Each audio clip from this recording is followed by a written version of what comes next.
Okay. All right, we're all set. So tonight, the handouts that are over there are from yesterday, the presentation that AJ made, and then your docket. And I'm gonna have all of our speakers in between our speakers and our panel. I'll go over the docket and some other announcements.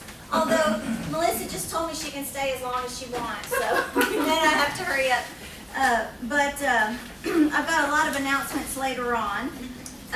So what we're going to do tonight, you actually don't have any handouts for tonight. First night ever. I know, can you believe it? What we're going to do is an overview of the child welfare system. Melissa Grode from CPS is here. She's going to talk about how CPS works in the child welfare system. Then we have two attorneys coming. County attorney for Grimes County and the county attorney in Burleson County will come and talk about how their counties work. Then our attorney ad litem called and said he couldn't come. So I'm going to give you the quick and dirty version of what an attorney ad litem does, and Melissa gave me a great example to use. So we'll do that, and then we'll take our, we'll take our break, I think. What are we doing? Yeah, so role of attorney ad litem, then we'll take a break, and we'll come back, and there'll be a CASA panel. So be thinking about what you want to ask these CASA volunteers. I have a married couple coming who've been working together. I told Mike I needed him to come because it proved that we really did have male volunteers. And Maddie Zion, who's in the back of the room, is a great CASA and said she would come tonight. And you can come sit up here if you want, Maddie. You can stay in the back. Can you bite? No. Sometimes, but not very hard. Yeah. So that's kind of how it's going to go. So just a couple of things. Next week, we're going to be at the CASA office. Okay? So just remember, don't come to probation. Come to the CASA office. There should be pretty good parking at 5:30. Okay, so on Tuesday though, we're gonna meet there, and then we're gonna have our family. No, everything's going to be at the CASA office. Oh, okay. Yeah, Okay. all of it, Monday and Tuesday. Okay. And that's the main reason we're moving is because people aren't coming till, between 7:45 and 8 o'clock, and trying to manage the door and the locks and all that is hard. So, so we're going to do everything at the CASA office. Plus, we can bring in more food. We will not have wine, I'm sorry, but we will have cheese. Can we bring our own? I don't see why not. Be wild. What's in your cup doesn't show? Doesn't show, that's right. And then I'll talk about your court report and the Caring Hearts training, which we have for spouses and friends and all of that when we do our announcements. But anyway, so this is, come on up, Melissa. This is Melissa Grode. She's the Child Protective Services Supervisor for our outer county area. So if you're working in Burleson, Grimes, Madison, or Leon. I don't do Leon. Okay, or I Madison. have done Leon, I don't do it now. That's very far away from here. It is. It's an hour from Bryan. How far is it for you? From my office, when I would have to travel from my office to court, and it was about an hour and a half. Yeah, so it's way out there. But we, at It was any rate, over 150 miles because I had to get a rental car to get there. oh my gosh, yeah. CPS has weird rules about when you can drive your car and when you have to drive around a car, and they don't reimburse for mileage on your regular car, right? If you go more than 150. No. Oh, well that's good. And I have to say, an adoption worker that I know, I was driving up to the CPS office. Here he comes in this really good-looking Dodge Challenger. I said, "Great car, Artie." He said, "It's a rental." The best one I got was a Ford Mustang convertible. Oh, Needless to nice. say, I kept it for the night and took it home and took the kids for a ride. Anyway, so Melissa, It has its perks. yeah, so this is Melissa. She's going to talk to you about how a case enters the system and the role of CPS in the system. So thank you. And I'm sorry, I do have my phone turned on in case somebody gets locked out. Well, I'll just start with giving you a little background about myself. I'm Melissa Brode. I was born and raised in Tyler, Texas. My husband picked his rose and transplanted it in Columbus, so here I am. Went to St. Houston State University, graduated with a criminal justice degree, and decided I wanted to work for CPS. Not sure why. But here I am, 19 years later. I did 8 years in Austin, Waller, Colorado County out of Region 6 as a generic caseworker. Back then we had generic units, so I did a little bit of everything. I started out investigations. After we did removal, sometimes I would take the case to FDSS, and then sometimes I would actually end up being the conservatorship worker. So some of my favorite cases, I actually worked from intake to adoptions. and I still have contact with a lot of those kids today. The state of Texas decided we're gonna decided that they were gonna specialize our departments. And at that point, some conservatorship supervisor positions became available in Brenham, and I applied, and here I am 12 years later. So at 19 and a half years, I'm sitting in front of you. I'm not one that moves around a whole lot, so that's the reason why, like, a lot of times you'll talk to people, oh, I was in this position for 2 years and this one for 2 years, and they've moved up the chain and down the chain and moved around. I'm a very stable person. When I came, I did have Leon County. I also have Washington County, which has a different CASA. I have Burleson County, Madison County, and Grimes County. Beginning, I also had Leon County, eventually lost Leon County. I picked up Lee and Fayette County, finally lost Lee and Fayette County, so I'm back to my original 4 counties and happy. I started out with 6 workers, 2 techs. They redlined a position. I now have 5 workers, 2 techs. They just redlined another position. I have 5 workers and 1 tech. Oh. So do more with less. So that's kind of the history of where I've been, where I've come from, and why I can stand here today and tell you a little bit about CPS. My understanding is they want me to talk about how a case actually goes from start to end. To do that, I'm going to kind of flow chart it because it can get kind of confusing. I did look for a flow chart for y'all. We used to have one, but it's too old. So in other words, first call comes in to CPS. You're going to call the hotline. What happens to that call after you call the hotline? That call gets assessed, and from there, it can be PN, which could be, doesn't meet our definition of abuse or neglect. So we don't even know. Sample of that is, I sent Johnny to go play at so-and-so's house, and so-and-so's dad sexually abused him. So I call in a report as the parent. I'm protective. I've called law enforcement. I've done everything I'm supposed to do. That's not a CPS case. That man was not put in the role of the caregiver of this child. He just went to babysitter. He just went to play over there. He was not in the role. It's all law enforcement. Okay? So that's a different thing. Or we get a call that children are not in the car seats. That's not a CPS case. It doesn't meet the definition of abuse or neglect. So that's our definitions are different than what you would think your definition is. I would call that neglect, but CPS doesn't. So anyway, it can get PN, or it can go out to the field as an AR case, which is alternative response. Alternative response means that we're going to try to work with the family in a different way that CPS has never worked with families in the past. This isn't new. It's only been around for a short time. We've created whole units that just do that. And basically it's to help work with the families and not scare the families. It's to work along beside them. So in an investigation, you would go out and immediately interview all the children without talking to the parents first. With an AR, you're going to contact them. I'll call you up, hey, Ms. Smith, I have a call on your family. We'd really like to come out and meet with your entire family. We'd like to see what kind of services we can offer you to help you make the changes needed to help your family. A lot of this could be what I would call your wrapper cases, cases where parents are fed up with their teenagers and I don't want to pick them up, I don't want to bring them home from school, I don't want to pick them up from juvenile, I just want to give them away. I'm tired, I'm putting my hands up, I can't help them anymore, they won't behave. So we want to try to work with them first. To meet this definition, you have to have, the victim child has to be over the age of 6. So anything under the age of 6 would not go to AR. So it's your less, if there's a word for that, less abuse or neglect cases. It could also go to investigations to be investigated. Now, with investigations, it can go back and forth too. It can come in as an AR, and after more information, we can move it into the investigation stage. Everything can be moved around. Investigations, that's the cold call. They go out, they immediately knock on the door, want to see your kids, want to talk to you, interview everybody, get collaterals to make the decision if the child is safe or not. If the child is safe, closed. If the child is safe, closed. We're done with the case. We'll close it out. No more follow-up, no more talking to them. If the child is not safe, either of these can go to what I'm going to refer to at this point as ongoing services, because we're going to have 2 different areas of that. With ongoing services, you can have what's called FBSS or conservatorship. Let's talk about FBSS first.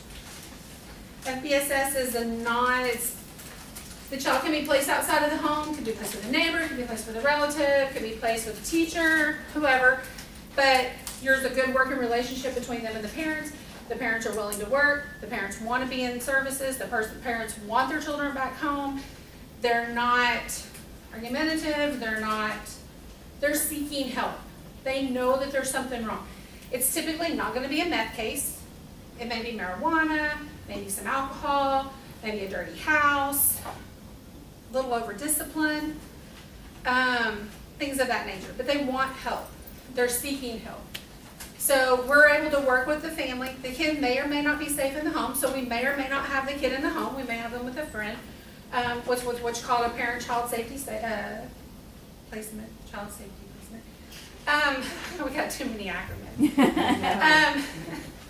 Or if the child is not safe, the child is, and the parents are denying, I didn't use meth, I don't know about your drug test, their drug test was, I saw you took that test for me, you took someone else's pee in there, I saw you. Man, I was 5 hours away from where you were, you took the test. Anyway, there are all the stories.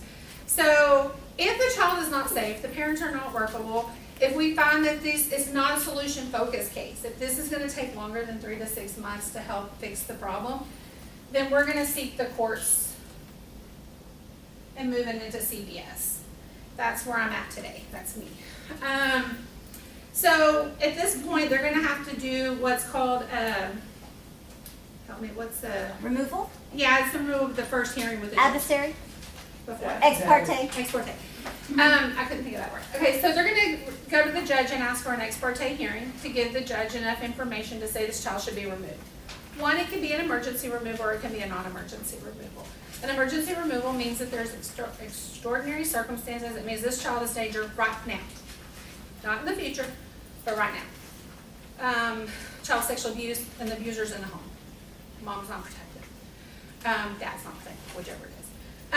So with that said, that would be an emergency removal, and we would seek the courts, we wouldn't have to seek the court first, we would do it and then seek the court afterwards. If the child's not in immediate danger, we can seek the court and get the custody and then go get the child, or we can do a parental child safety placement, place them outside of the home, seek the court, and then ask for a future court date for an adversary hearing. Either way, within 2 weeks of that, there'll be an adversary hearing. That's pretty much when you guys are getting involved, at that removal. And I believe you're talking about even doing it earlier. Yeah, we're doing it at the ex parte Right. in Brazos County. Can you say an example of a A non-emergency, I mean, it's a dirty house? dirty house, it depends at what level that dirty house is and how it's, because that might not even be a removal. Let me think of a good non-emergency that I've had recently. Their order of not feeding their children or not cleaning up the house and they have 30 days to eviction. Would that be emergency? 30 days to eviction would be a non-emergency because we still have time out. But the fact that it's a hoarder, I'm looking at with the 2 scenarios you've given me, I'm looking at the age of the child. Is the child able to get food at school? Is the child able to go to a neighbor? What resources does this child have to eat? Is there a family member that's available nearby? Does the child have the ability to ask and help, blah, blah, blah. So there's a lot of circumstances that are around that. I'm not saying it's not a removal, but there's a lot of circumstances. I would say a non-emergency would be that the child is safe right now. Newborn baby. Mom tested positive, baby didn't. We can't remove it, and the baby is showing no signs of any withdrawals. No signs of drug exposed at all. At that point, I would want to seek the court's permission first to remove. After we get the meconium back, which usually takes a few days, we could possibly seek a more emergency and and also the child's in the hospital, so the child is safe. So we have time to seek that custody. Does that make sense? So if the child is safe right now, it's not in immediate danger right now. No one's going to hurt that child. Nothing's going to happen right now. There's potential it could. Mom could get released from the hospital, but she hasn't been.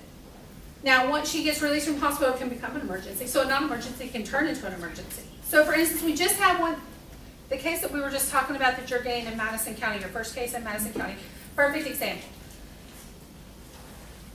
Mom and dad have a baby. Mom tests positive at birth.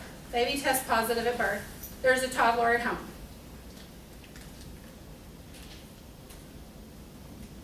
Can't remember if dad refused the test or not.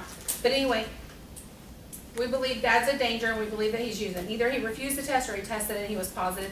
Also, during the hospital stay, while mom was giving birth, they were inappropriately disciplined in the toddler in the hospital. Hospital staff had concerns. Toddler's a danger, baby's not.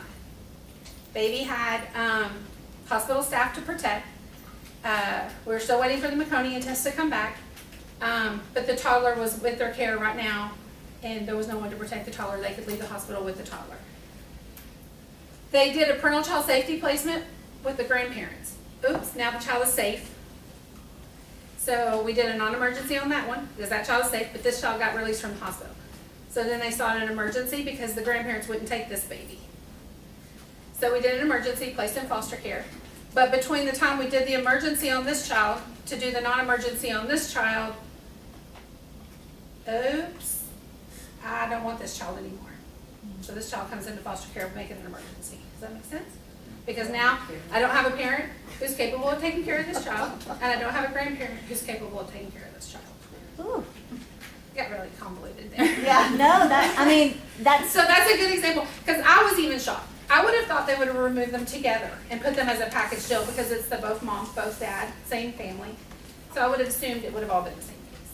But they did two, and then they'll consolidate them at the status hearing.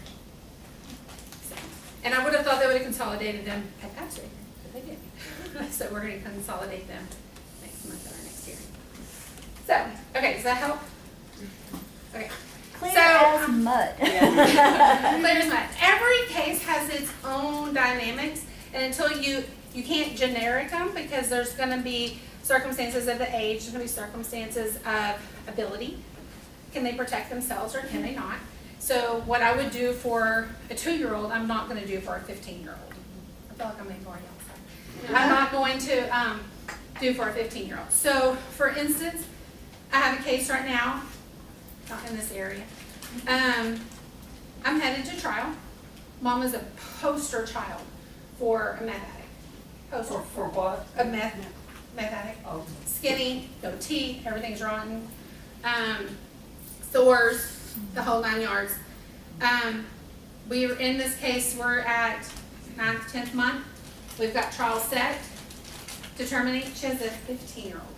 15-year-old, her only goal in life is to graduate high school, get a place to live, get a job so she can raise her mother. That's her only job. That's all she wants to do.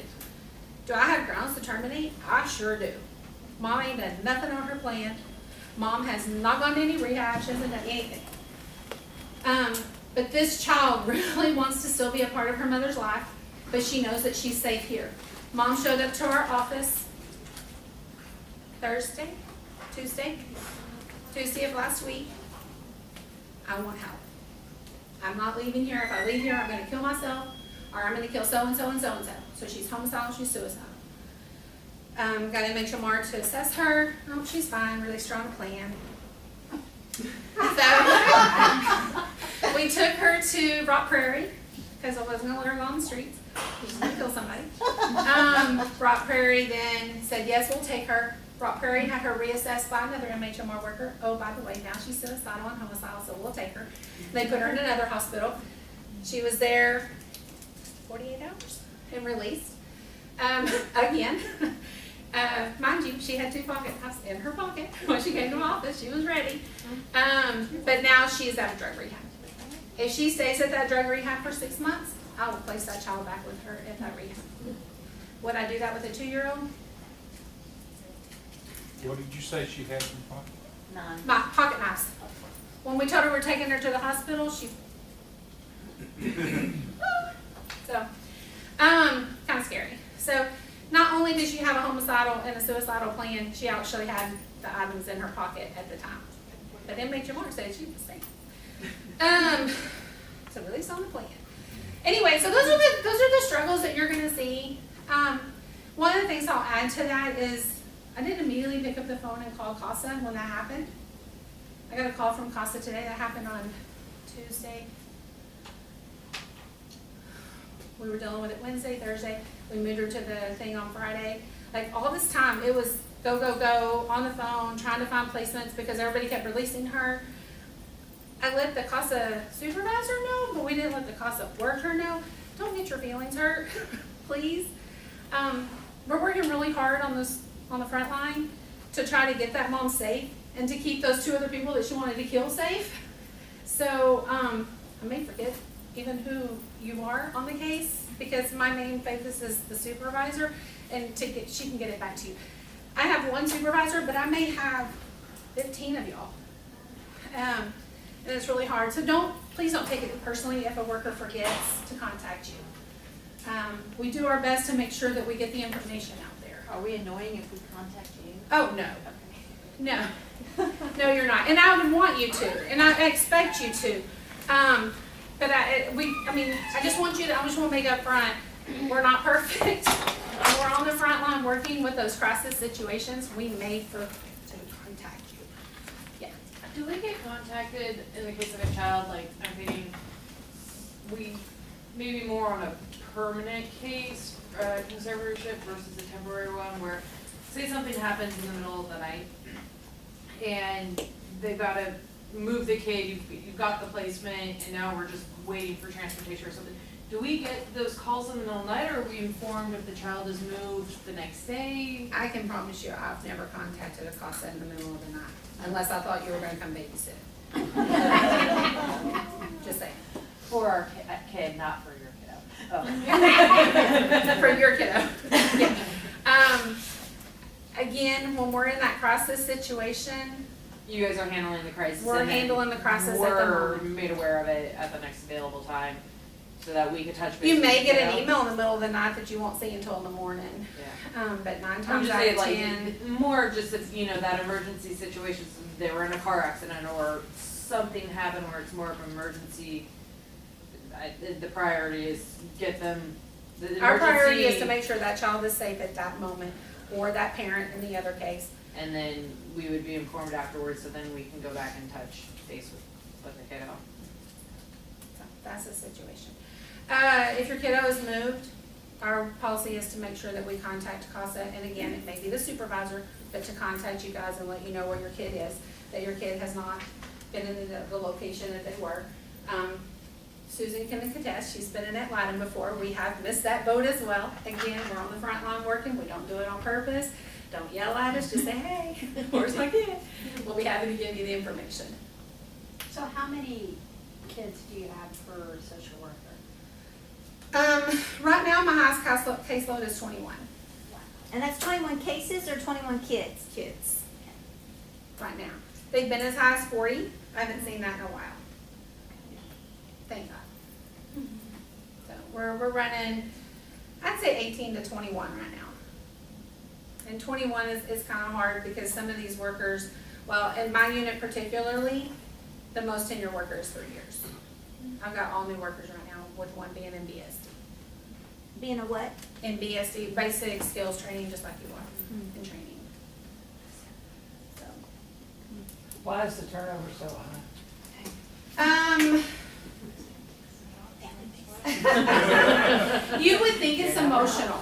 You would think it's dealing with the emotional baggage, and I would say that's probably at the lowest level. One, they move up to supervision. So my last one that just left moved up to supervision.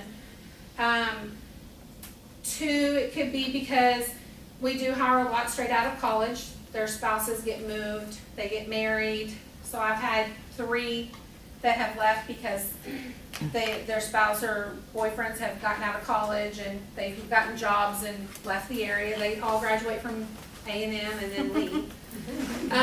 And then come back. I don't know, Ryan College Station's a great place. I don't know why they moved there. I can answer part of that, having worked, before I became county attorney, I've done CPS representing kids and parents for almost 15 years. A lot of what I've seen is this type of field is not for everyone. That was where I was headed. The Yeah. third and probably more popular reason is while you guys see one part of our job. Our job is 50-50. Like, you got all this social worky stuff. I get to see my kid every month. I get to attend court. I get to communicate with you guys. You're awesome. You know, you see that part of it. But there's a whole another part of it that you don't see. And it's the tons of paperwork. Just like you have a court report due, they have maybe, like, Grimes County will only go to court and Madison County will only go to court once a month. So 9 times out of 10, they have 10 cases on the docket. That's 10 court reports. At the same time, they have a child's plan due, they have a family plan due, they have an FSNA due.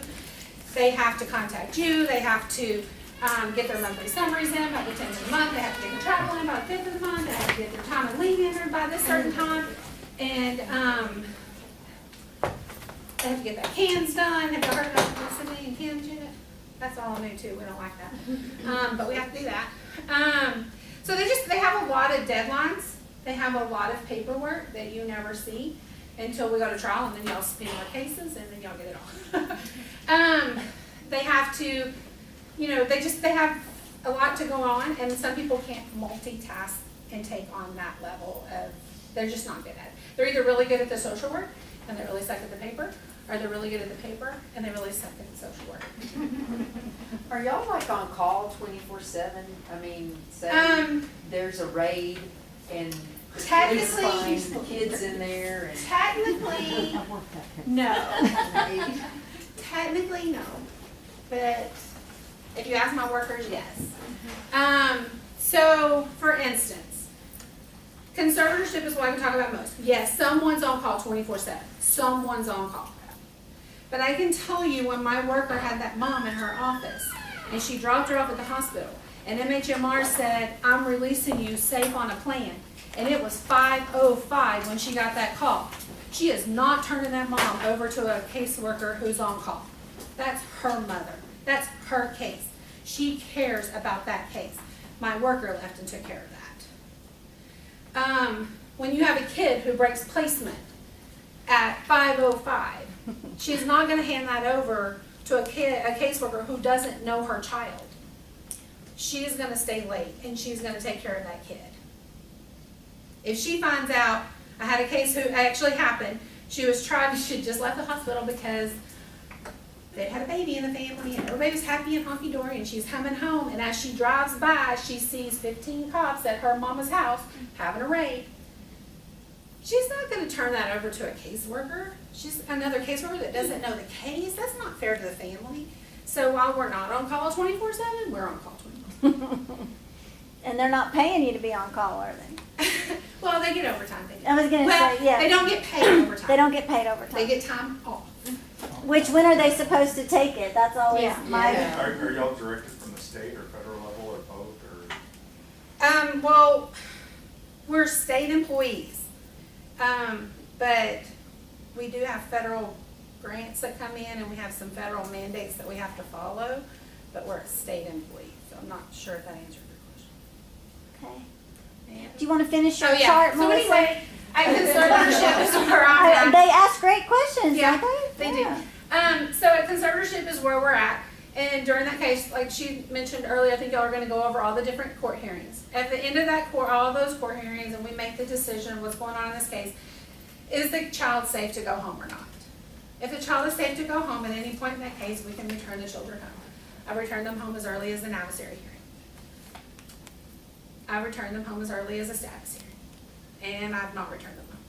So if I don't return them home, we end up having trial, which is why the 2 attorneys are here, and they take us to trial. And if we get termination of parental rights, then it goes to the adoption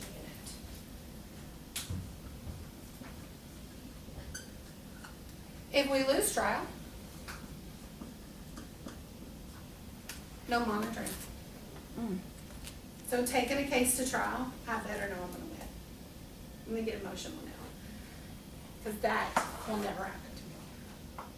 It's happened one time in 19 years.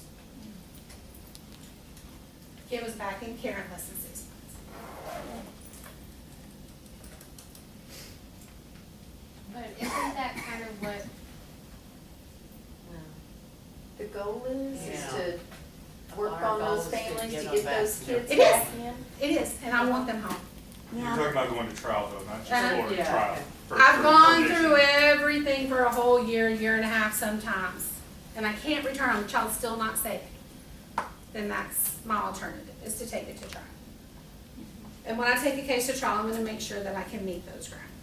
John's gonna make sure I can meet those grounds. You bet. Susan's gonna make sure I can meet those Yeah. grounds, because this is what we don't want. But there's still no guarantee at a trial. So we do everything we can to avoid trial. And it may mean making some sacrifices, taking PMC over termination. It may be whatever, sending home a kid who, in our gut, we think is not the most safest situation, but we're gonna try it anyway. Because I've got to have the grounds. And if I don't have them, I would rather send a child home that I can monitor for 6 months and I have control over that, than to go to trial and lose and not have any control and can't monitor for 6 months. Yeah, so I just want to make sure I understand it. When kids go back, there's always a 6-month monitoring? Not always. Not always, but, Not if I lose. well, no, but I mean in general. Yes, if I do a monitor return, and again, if I return the kid at adversary, if I return the kid at status, if I return the kid in the middle of the case without a hearing at all. Okay,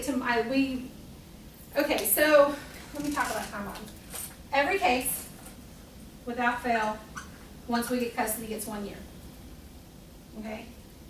It has a one-time extension that can happen for 6 months. Okay?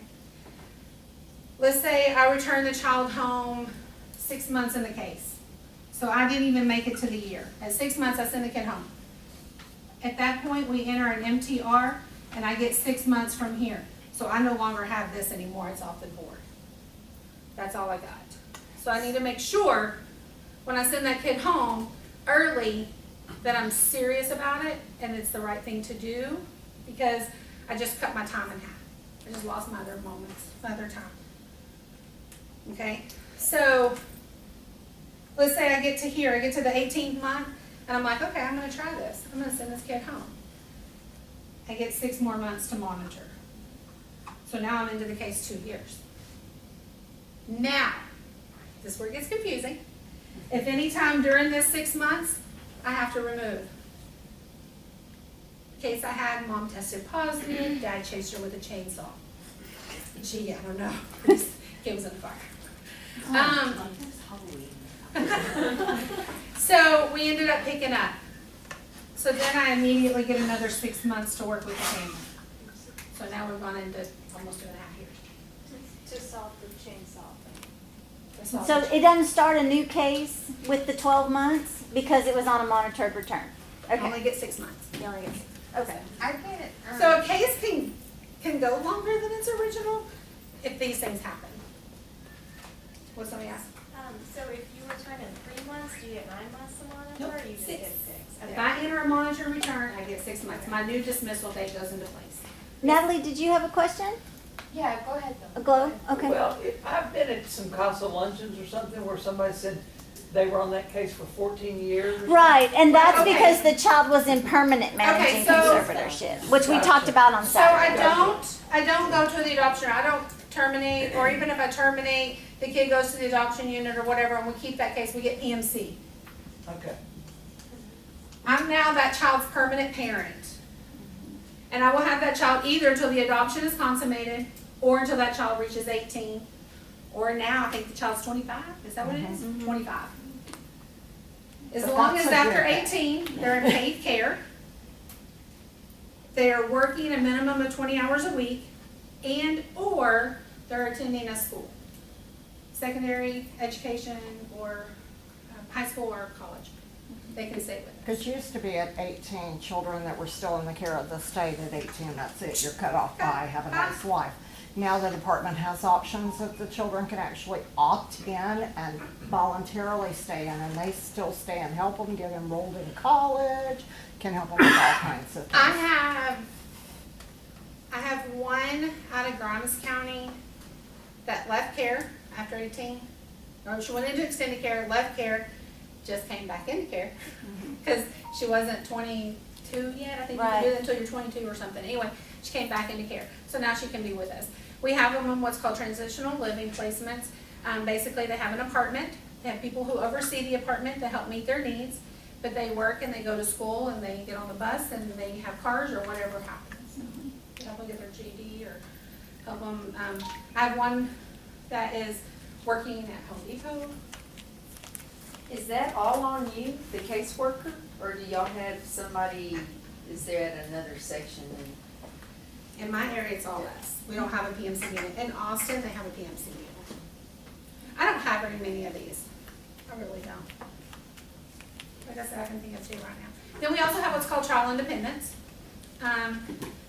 Like I said, the young lady who stayed after care and then she was like, oh, I can do better on my own. I'm gonna go live with this family that I know. They're gonna, allow me to do everything and I don't have to see you every month. I don't have to tell you what I'm doing and you don't have to be in my business. So I'm gonna go live over here. So we helped her when she moved. She lived over there. Grass wasn't greener on the other side. So she came back into care. I probably have, and we keep those cases open for a year, waiting for them to come back. I probably have 4 on my workload right now that I'm just waiting. Are you gonna come back into care or not? Y'all have any last questions for Melissa? On the FPSS side, does it either get closed, everything's good, Or it moves goes, into or it CPS? goes into here. So here, they try to not have the cases open more than 3 to 6 months. I've received cases that have been open much longer than that, but that was a whole nother story. Is that where CASA comes in and No. does the early intervention? Well, Or we're does doing, we're doing the new early family engagement. It doesn't, it won't be an FBSS. No, Okay. you'll get it at the Ex ex parte. parte that we talked about. Yeah. Okay. So the judge It's still is gonna already be here. It's involved. gonna be at the point where we've decided to remove. FBSS is still like your investigations. You're not going to be involved at that point. Here is solution focused. They're in and out. They try to work with the family. If they cannot make a resolution in the family or if things get worse, they're gonna seek the conservatorship. If it's good, then they close it. So child safe, close. Child not safe, CPS. They're gonna seek custody. Yes. Mr. Fultz can ask a question. Again. What I'm sure it'd be a happens, good one. what happens when you and the CASA disagree on what ought to happen? Oh, that's a great question. That's never happened. I was gonna say that never happened. I'm sorry, we're out of time, folks. I'm sorry, I didn't think I was It's real awkward. It gets very awkward. It has happened. I like to say that it happens less often than more.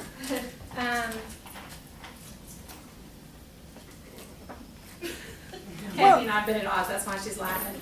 I don't know, I mean, we just talk it out.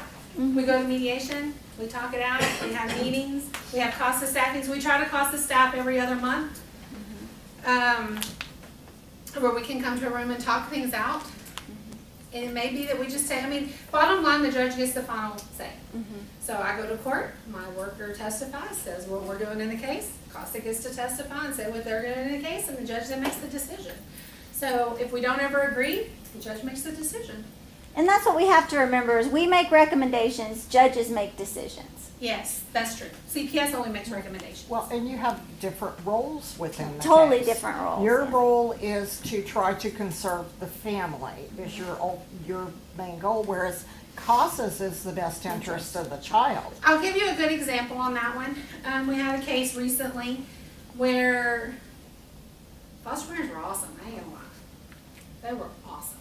For 7 months of this case, they're the cute little family that you would just like, they're gonna have the cute pictures, they're gonna be the fun family, they got 2 kids, husband and wife, perfect setup. Good jobs, good money, nice home, just cute. All there is to it, they were just cute.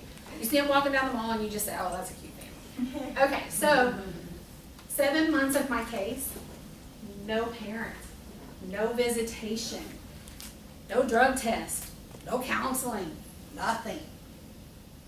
It appears that this woman is gonna raise this child for a lifetime.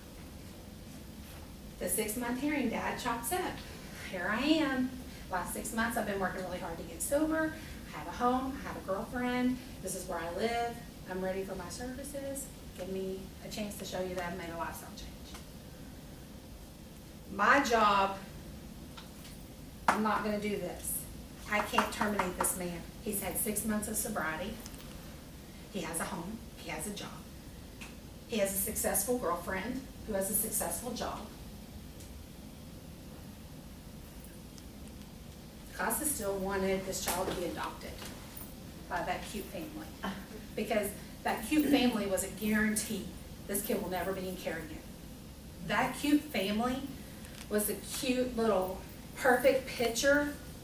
This child would probably have swimming pools and Nike tennis shoes and a car at 16 and would go to college and probably just, be on the honor roll. And now he's just living with dad. And dad will probably be able to buy last year's Nikes, not this year's Nikes. Dad might be able to provide some homework assistance and, she may or may not go to college. She may or may not have them, I don't know. How old was she when all that? She came into care as a newborn. It was a drug positive child. And I guess the thing that, that we were taught was the more you move the child, the more trauma that, the child has. This child's gonna reach 18 and say, who do I look like? Is it better to move the child at 1, 2 years old to his biological father so he knows his biological family? Or is it better to be raised by these people who are cute, but dad did everything? Dad fought for me. And you took me from my dad. Now I don't know my dad. Plus, you still had 6 months to monitor if he wasn't. We're at that stage right now. We're gonna actually make placement on 9/28. The child's there on a voluntary visit, long-term visit right now. We actually make placement on 9/28. We go to court on the 6th and we'll enter our monitor return in 6 months. I think she was on. I was trying to think what my court date was. That's right. And it's his case. All right. I'm sorry, Melissa. Go ahead. There was, I told you about the other case about the mom. You wanted me to talk about how much we work with the mom, and that was that case. Yeah, Was there anything that's- else that I needed to touch I that I didn't? think we've touched everything. Y'all have any? Yes, Julia. What if you have, I'm thinking of teenagers specifically, those who know like what's going on, and they just refuse to go home. Like you're allowing them to go home and the parents do come back, but they just will not go home. I've had some cases like that, and a lot of times then the kids actually, we put the kids in therapy with the parents and let them talk about it. And I'm not gonna make a child go home unless I have to. And another thing, we didn't just rip this child out and place her with her dad, we did extended visits. We made sure that she rebuilt that bond. The first visit with that parent was horrible. She cried and screamed and, and then the second visit was like daycare, cry and scream when I separate from the foster parent, but then started warming up during the visit. We did 3 or 4 months of that. And because he's the biological parent, I guess that's gonna trump the foster parents, right? And relatives. Relatives trump foster parents. Say that with me. Relatives trump foster parents. Foster parents are temporary care. And they know that, They are know. trained just like you are trained. They even do more training, 40+ hours now. Can you imagine more training? How much training does it take for a caseworker? Gosh, how many hours do y'all get? 12 months. 3 months, 12 weeks. 12 weeks. But do foster parents, do they go into foster care trying to adopt? Is that the whole? Some of them do. Some of them do. Oh. And you Some get of them do. licensed differently. You're licensed as a legal risk home, foster to adopt. But I would not place in a legal risk home.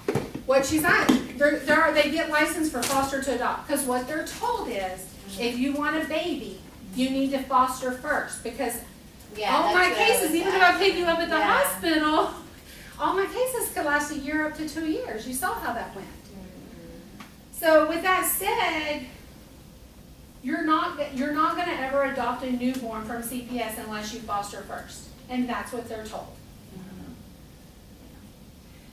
Katie, you have a question, and then we need to move on to our attorneys. Is there any time where you want to recommend X, but legally you have to recommend Y? All the time. I can't tell you how many times myself and my workers have stood in front of the judge and said, the department recommends, because we know deep down that's not what we want to do. Is that another point where you may conflict with CASA? Because I would assume we have less legal. Right, you get to say what you want no matter what. Yeah, you get to say, I think this is the way it should be, and I like the house with the swimming pool and the 4 years of college paid and all this stuff. And y'all know about all the I'm glad you're not services. resentful. It was a hard case, I'm sure. Well, but it makes it hard because that's when we really go conflict with each other. And I do believe in that dad, and I wanted that kid to go home, I ain't gonna lie. I was so Hey, proud, isn't because that- I wanna be just as proud of my parents when I return home as I am proud when that kid gets adopted. I feel like when that kid gets adopted and everybody's up there taking pictures and clapping, I think the same thing should happen when the child is returned home and my case is closed successfully. Yeah. I think the same thing should happen. How many times have I asked the judge to please clap for this family? It's obviously that you're lacking resources from the state. Well, where can we help out the most? Is CASA to supplement, or do we just stay the heck out of the way? I say the heck out of it, no, I'm just kidding. I Have think to raise with that, taxes. it goes back to your community, and if you guys have resources within your community where you can pull in so that they can get more drug rehab services out in Washington County, out in Grimes County, where they don't have to travel into Bryan College Station. If you can reach out into your communities. Yeah, I had a grandmother that wanted to adopt out of CPS care in Columbus, but her house was in bad condition. You know who I'm talking about. Mhm. But it was a really super special circumstance. And so CASA helped going into the community to get some of the churches to come over and help get her house. Which is Okay, something so they the kids can't could do come into. as state employees. Right. And that the attorneys can't do, but it's something we can do. Right. Yeah. So but- y'all can help us get those type of Oh, resources for we the got family. we gotta stop, I'm sorry. Well, all right, Carol and then. Please take it off my time. Yeah. And I know you wanna place the children with a relative, okay. But my thought is, okay, let's say they get to go live with the grandparents or this or that, but aren't you worried they're gonna end back up with those abuses? 100%. I have a case right now in Washington County. If I can prevent that child from going to that grandparent, I would. But guess what? The home study is this close to getting passed. So there's nothing you can do. They trump foster parents. It's not about who's better, because I guarantee you my kids live a good life, but John could probably raise them a little bit better. And I promise besides John, the president can probably do better, because Trump could raise my kids and give them all the money in the world.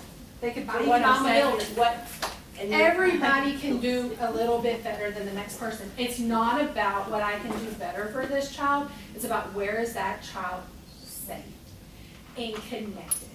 Connected, and But that's, a let's key say they go word. to the grandparents, do you see cases where then they end up back with their parents? Or- where mom and dad come to the there's. I would see that's less what- of that. Yeah. See it I see less of that. Okay. I see more return home from parents than I do like grandparents and stuff. I mean, yeah, we see it, Okay, but it's not as okay. Glow? prevalent as Well, you think. the question was asked, what can we do as CASA? And one of the things that Brazos County did was send that contingent to the legislature That's right. this last That's year right. to advocate for more money and met with representatives and senators. And supposedly that just started, our relative caregivers are supposed to be getting like Money. $200 a Yeah. month or something. I ain't seen it yet, I don't know. Yeah. None of my parents have said, oh, I gotta check, what's that? Well, y'all are asking great Real questions. quick before you sit down, you were Yeah. gonna say the financial benefits. Will you spit that out real quick? Yes, if a child is adopted through the system, that child receives a subsidy that the adoptive parents, regardless if it's a grandparent or a foster parent or whoever, if the child is white, over the age of 5, and I mean like 6, not 5, if the child is any other race or mix and over the age of 2, and I do mean 3, or if they are a sibling group. So you could have a newborn and a 6-year-old, or a newborn and a 2-year-old, and that would, so if they're a sibling group, if they have special needs, they're medically, like they've been burned severely, they're cerebral palsy, they have cancer, they have, I don't know, I think maybe sometimes they've stretched it with ADHD stuff or whatever. But if they have medical needs, they're a sibling group, over the age of 5 and white, any other race and over the age of 2, then there comes subsidies with that child. So And white that's baby, adoption. newborn, 1-year-old, not gonna get subsidies. whoever's adopting goes to the table and negotiates how much that subsidy is. I think it can be as much as $500 a month. I've seen never it done the go, subsidy part. because I've done adoptions. too. Yeah, I haven't ever done that part of it. And so I have seen it actually under extreme medical necessity go Right. over that, but I think that the average kinda max cap it is around that. 400 a Yeah, month per $400 child. per child. So it is not gonna pay for the And child. so you might say, I'm gonna have to take this kid to therapy, this is how much gas it's gonna be, I'm gonna have to take this kid to daycare, this is how much daycare is gonna cost, the kid's still in diapers, this is how much diapers cost. Anyway, they come up with an amount per month to help you. So then you get that for the rest of your, till they're 20, no, till they're 18, you get that money till they're 18. They get Medicaid, state paid Medicaid till they're 23, 23 or 25? 25. however long your kids get to stay on their insurance. And that's regardless of the family's income Right, or their job regardless. situation. Those two things happen. It's period. And It's, then if the child graduates from high school and chooses to go to college, they get any Texas state paid tuitions paid. Right. So they get free college. For the rest of their life. Right, For the rest as long of as it, they now, enroll if- by 22. As long as they enroll by 22, they get that college for the rest of their life. I.e., I had a foster child who we told would never go to college. She was one of our kids that was aging out, the PMC, the 14 years thing that you were talking about. She will graduate from Texas State in December. And she's been going to school since she left care. And she left care shortly after I became a supervisor for over 10 years. So she got an associate's degree and now she's going for that. But she's the one who stayed in care, it wasn't the adoption situation. So anyway, a lot of times you'll see us come to the table and tell the parents, your kid could receive these benefits if you relinquish and allow them to adopt versus PMC. Now, they have recently came out what was called permanency care assistance. If I'm unable to terminate, let's say the case is one of those really rocky cases where I really don't have the grounds, but we really don't want to send home, so we try to go to mediation to talk the parents into something more. Then we can do what's called PMC, permanent managing conservatorship, but instead of to me, we can do it to a relative who had a significant relationship with the child prior to coming into care. So not a foster parent, not somebody the child met since being in care. And they get the same thing. They get a subsidy. Actually, their subsidy is like, they have to be licensed